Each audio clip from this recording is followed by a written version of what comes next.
Step 1. Accessing and logging in to your cPanel. cPanel is a powerful hosting tool that allows a hosting provider to put a lot of functionality into the hands of its users.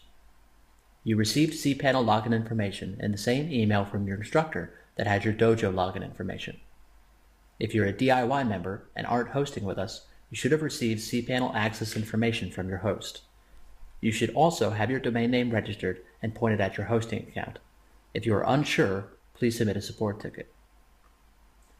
Please note, for all Windows guides throughout these tutorials, we'll be using the sample domain dragonflydesign.eu.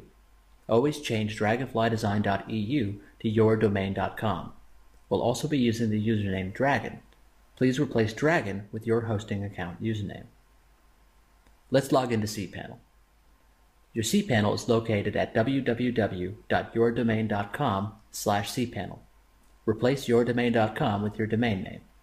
Since our tutorial domain is dragonflydesign.eu, the link we'll use to access our cPanel is www.dragonflydesign.eu/cPanel.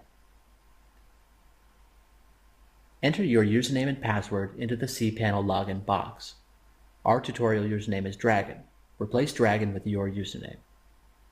This will bring you to the main cPanel screen. In these Getting Started tutorials, we aren't going to cover every feature in cPanel in order to not overwhelm you in the start. We're going to walk you through the steps and sections required to build your first site. As we get into more advanced tutorials, you'll learn more about additional cPanel features in depth.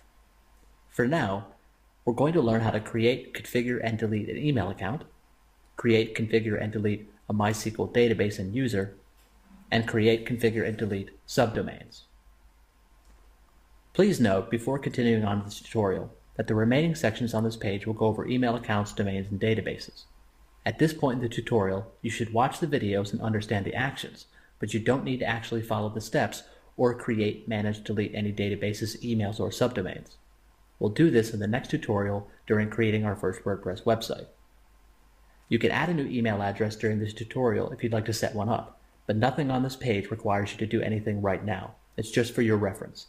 So feel free to watch the videos, follow along in cPanel, but don't worry about managing, changing, or creating anything unless you need to. We'll cover it in the next guide.